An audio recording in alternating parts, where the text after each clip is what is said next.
Alla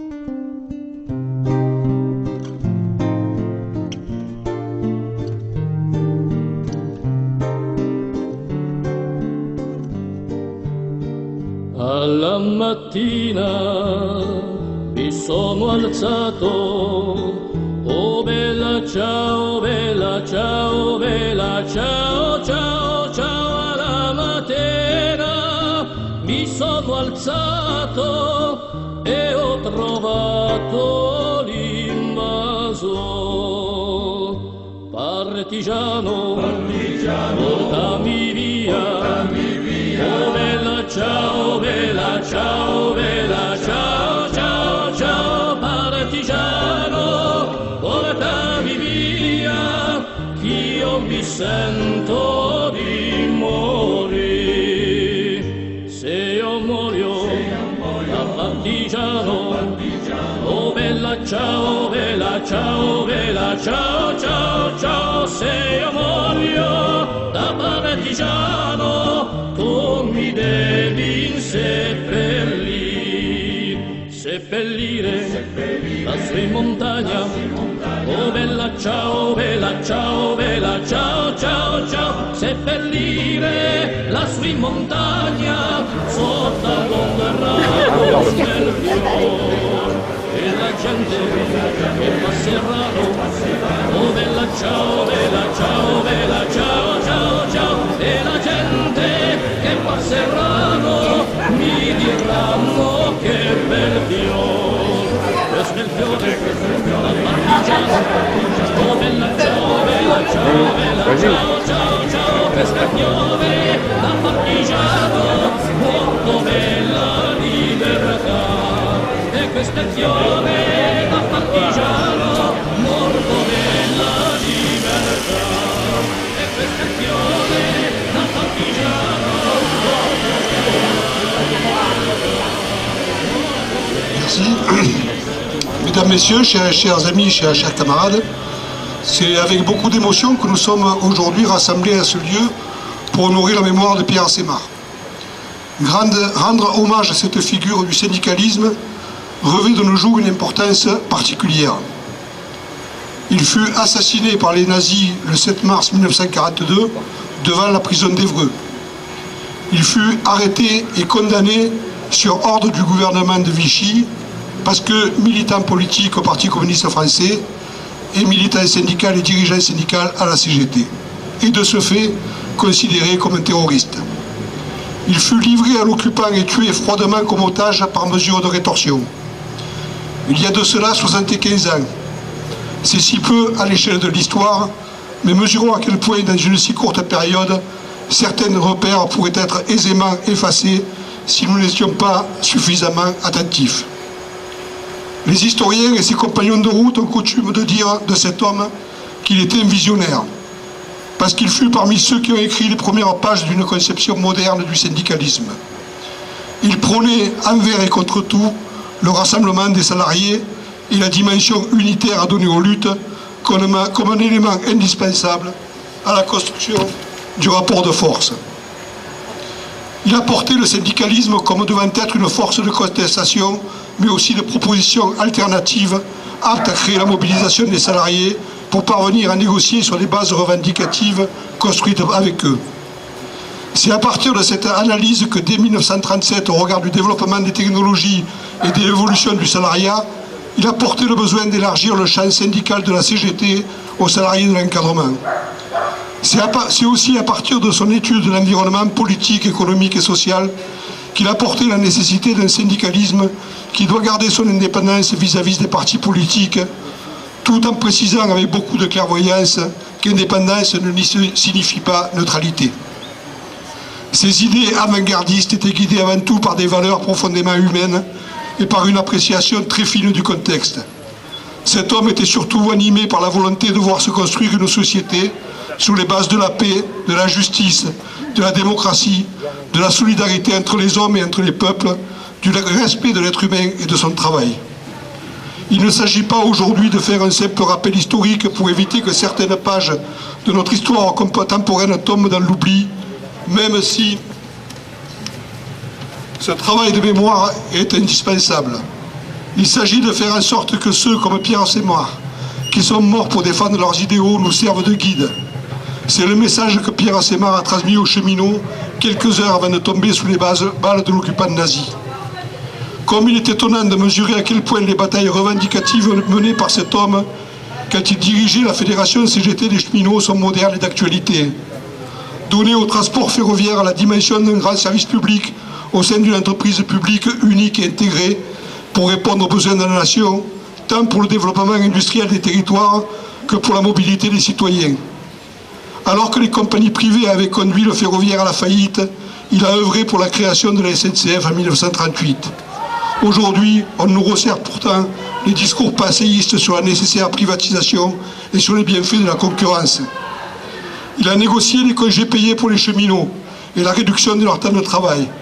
Il a contribué à l'amélioration du statut et de la protection sociale pour les travailleurs du rail, mais son objectif était d'obtenir une convention collective à tous les salariés du transport. Observons la modernité de cette idée quand on vise aujourd'hui à individualiser les salariés pour mieux les exploiter et les précariser. Notons comme ces axes revendicatifs sont contemporains quand les salariés sont confrontés à des attaques inégalées contre l'ensemble de leurs acquis sociaux.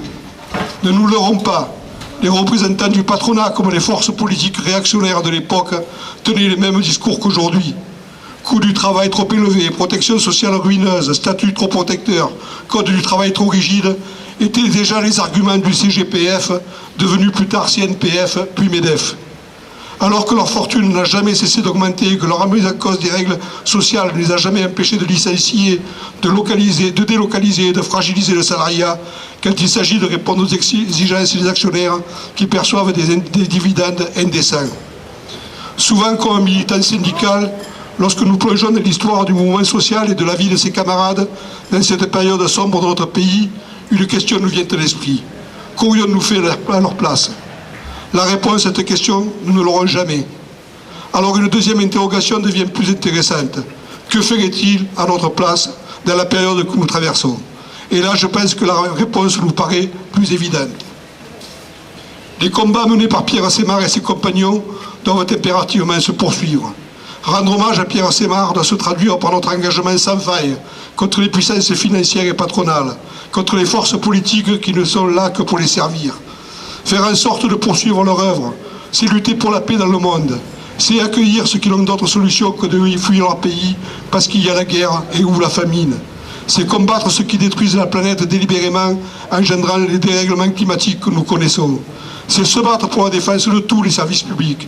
C'est gagner un haut niveau de protection sociale pour tous, parce que ce sont des facteurs indispensables d'égalité et donc de vivre ensemble. C'est viser à l'amélioration des conditions de vie et de travail de tous les travailleurs, où qu'ils soient, car la Troisième Guerre mondiale est bien sociale, comme l'affirme Bernard Thibault dans son dernier ouvrage. Lui qui a été emprisonné pour avoir publiquement affirmé son opposition à la guerre du Rif au Maroc, serait certainement atterré de voir que le colonialisme territorial a seulement cédé la place à un colonialisme économique. Il serait meurtri de voir qu'au XXIe siècle, des guerres perdurent sur l'ensemble de la planète sur des prétextes toujours aussi fallacieux, alors qu'elles trouvent toutes leurs origines dans les critères purement financiers et de domination économique. Alors oui, poser une plaque Pierre Semar au mur de cette rue, ici près de la gare de Toulon, n'est pas un symbole. C'est une reconnaissance de cet homme et à travers lui, aux 8 938 cheminots morts dans des actes de résistance, aux 15 977 blessés dans cette guerre de l'ombre, aux 2 744 cheminots déportés dans les camps de la mort et 1157 ne sont jamais revenus. Et plus largement, à tous celles et à tous ceux qui sont dressés contre la barbarie nazie, contre le fascisme, pour la liberté, l'égalité et la fraternité entre les hommes, contre toutes les formes de ségrégation. Alors oui, honorer la mémoire de Pierre Semar en 2017 n'a rien d'archaïque ou de passéiste, comme certains voudraient le laisser penser. Bien au contraire, se souvenir de ce combattant, de se souvenir de ce militant syndical et politique, c'est nous engager à prolonger inlassablement cette bataille pour une société plus juste et plus humaine, pour la paix entre les peuples. C'est simplement nous attacher à être très modestement, mais avec lucidité et détermination, ces dignes et fiers héritiers. Je vous remercie.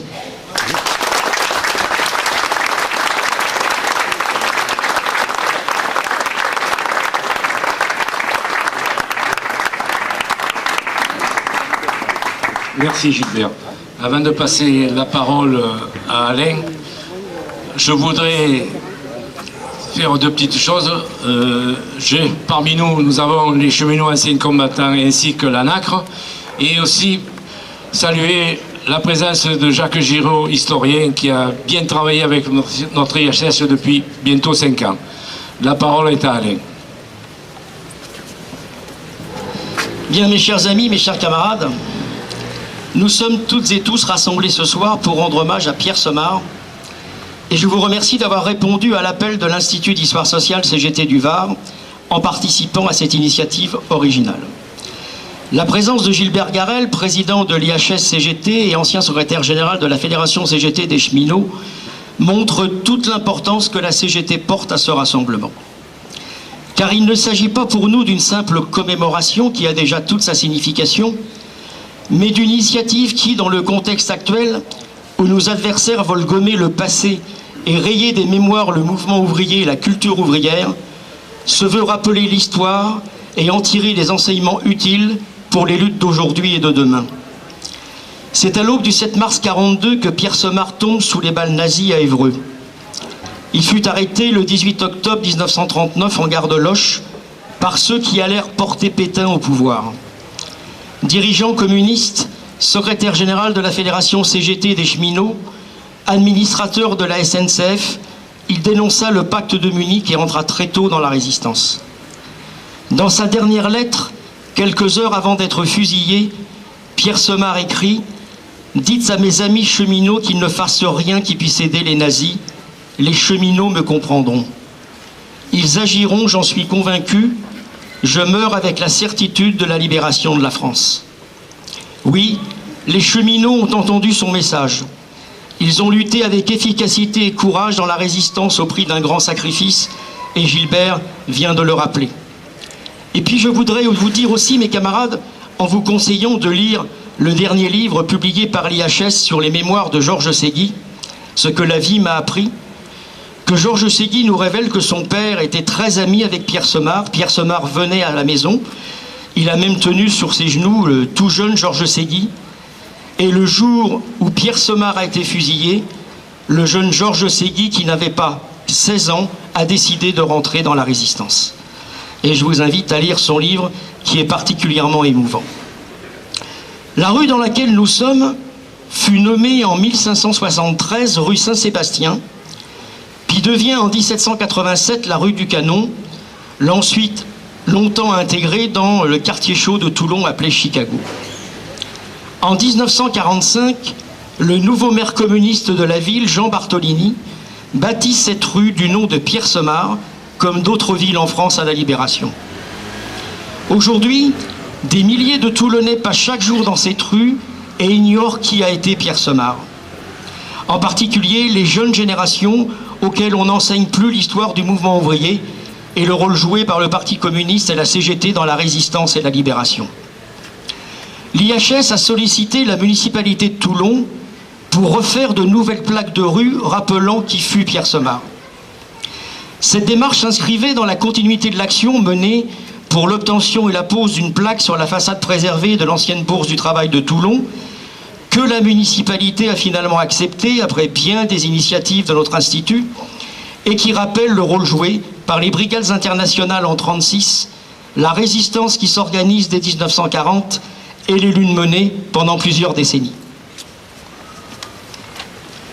Refaire de nouvelles plaques Pierre Semard, c'est non seulement utile sur le terrain du devoir de mémoire, mais nécessaire pour informer la population et faire vivre l'histoire sociale. D'autres rues sont dans la même situation. Le refus d'Hubert Falco en dit long sur la volonté de la municipalité de gommer le passé, surtout quand il est lié à l'histoire du mouvement ouvrier.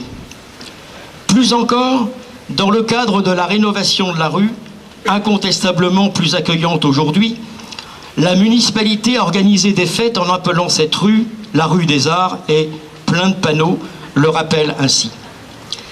Il a fallu être ferme sur nos positions après plusieurs échanges avec le cabinet du maire, car beaucoup de rumeurs venaient sur la volonté de la municipalité de débaptiser cette rue. Après plusieurs échanges avec le cabinet du maire, on nous a plus ou moins rassurés sur le fait que cette rue ne serait pas débaptisée. Et d'ailleurs, quelques jours plus tard, et ceci c'était il y a 3 mois, le journal Var Matin, dans un article, indiquait que la municipalité de Toulon avait envisagé un moment de changer le nom de la rue, mais qu'elle y avait finalement renoncé. Et comme par hasard, chers amis, chers camarades, ce matin, dans Var Matin, il y a une page pleine qui s'intitule « Le nom des rues, c'est un patrimoine ». C'est vrai. Que dit Yann Tinguy, adjoint au maire délégué aux affaires culturelles? Il dit, je cite, « À Toulon, pas question pour autant de se laisser perturber. Quel que soit le personnage, nous ne souhaitons pas débaptiser de rue, assure l'élu. Ainsi, contrairement à une rumeur persistante, la rue Pierre-Semard continuera de porter le nom de ce communiste, de même que ces 2 autres dénominations, certes officieuses, rue du Canon pour les mocottes pure souche, ou rue des Arts pour ceux qui se la réapproprient depuis quelque temps. » Camarades, on peut dire déjà dans un premier temps que nous avons gagné une première victoire. La rue Pierre-Semard reste la rue Pierre-Semard, et je pense que nous en sommes tous ensemble pour quelque chose. Nous avons gagné sur ce point. Avec l'histoire que ça représente, avec tout le passé et toute la mémoire ouvrière.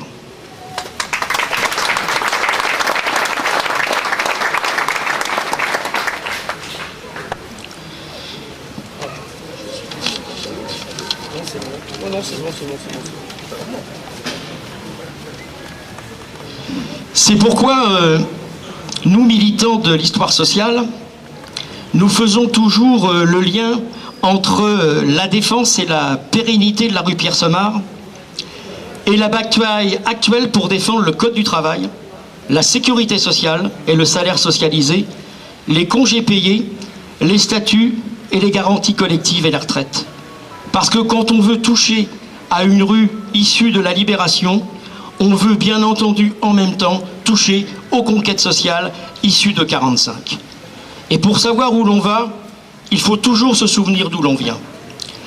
Notre récente conférence à Tourves sur l'histoire des mineurs de bauxite a rencontré un vif succès, et la visite du musée des Gueules Rouges, guidée par d'anciens mineurs CGT, a permis à beaucoup de camarades de mieux comprendre la dure réalité du travail de mineurs, mais de mesurer aussi l'attachement des anciens à leur métier et aux luttes qu'ils ont menées.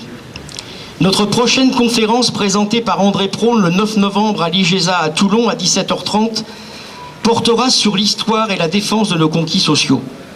Il n'y a pas de thème plus actuel, et cette initiative s'adresse aux actifs comme aux retraités. Mieux connaître les conditions dans lesquelles nous avons obtenu les grandes avancées sociales, n'est-ce pas nous armer pour agir aujourd'hui avec plus d'efficacité?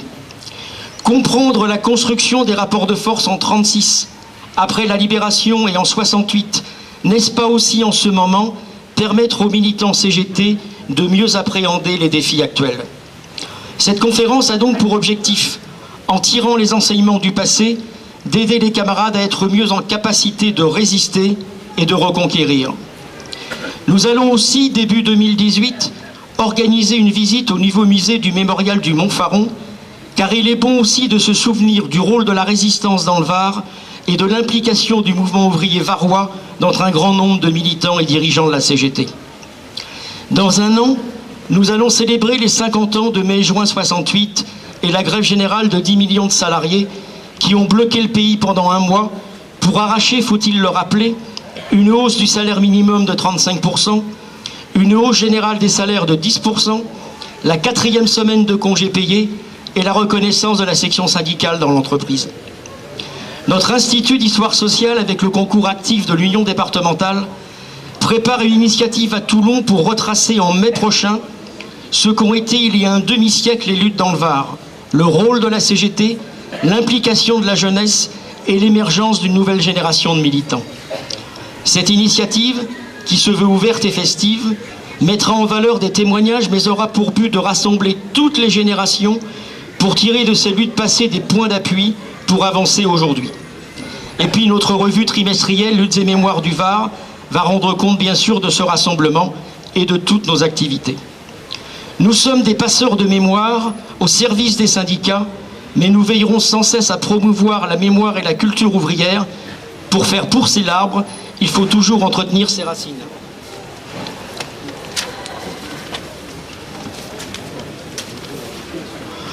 Nous allons aussi poursuivre notre bataille pour obtenir dans le lieu historique de l'ancienne Bourse du Travail de Toulon un espace de mémoire ouvrière, et de nouvelles initiatives seront prises en début d'année.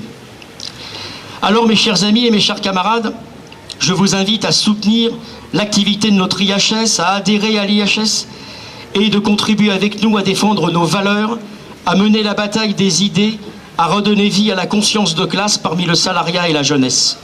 Et je vous invite aussi à continuer avec nous la lutte pour défendre l'ensemble des noms de rues issus de la libération, parce que nous avons obtenu une première victoire, mais incontestablement, la bataille continue parce qu'ils n'ont pas renoncé à rayer de la carte les acquis de 45 et la mémoire ouvrière.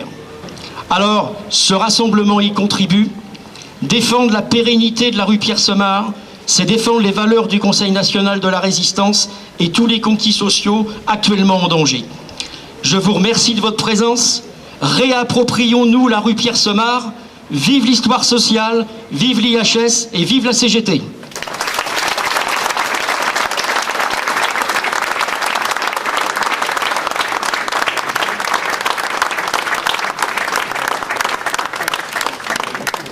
Alors nous allons, mes camarades, après ce rassemblement, aller vers la rue Pierre-Semard, et nous avons encore 2 plaques à coller, parce qu'on a fait 4.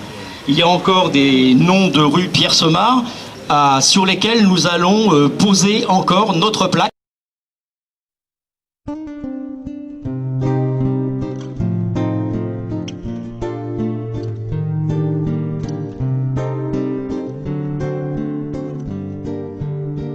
Alla mattina mi sono alzato, oh bella ciao, bella ciao, bella ciao, ciao, ciao. Alla mattina mi sono alzato e ho trovato l'invaso. Partigiano, portami via, oh bella ciao, bella ciao, bella ciao, ciao, ciao, partigiano, portami via, ch'io mi sento di morire. Se io muoio da partigiano, oh bella ciao, bella ciao, bella ciao, ciao, ciao, se io muoio da partigiano, tu mi devi seppellire lassù in montagna, oh bella ciao, bella ciao, bella ciao, ciao, ciao, seppellire lassù in montagna, sotto all'ombra d'un bel fiore. E la gente che passeranno, oh bella ciao, bella ciao, bella ciao, ciao, ciao, e la gente che passeranno mi diranno che bel fiore. Questo è il fiore da partigiano, oh bella ciao, bella ciao, bella ciao, ciao, ciao, questo è il fiore da partigiano, morto bella libertà. E questo è il fiore da partigiano, morto bella libertà. E questo è il fiore da partigiano, morto bella libertà. Morto bella libertà, morto bella libertà.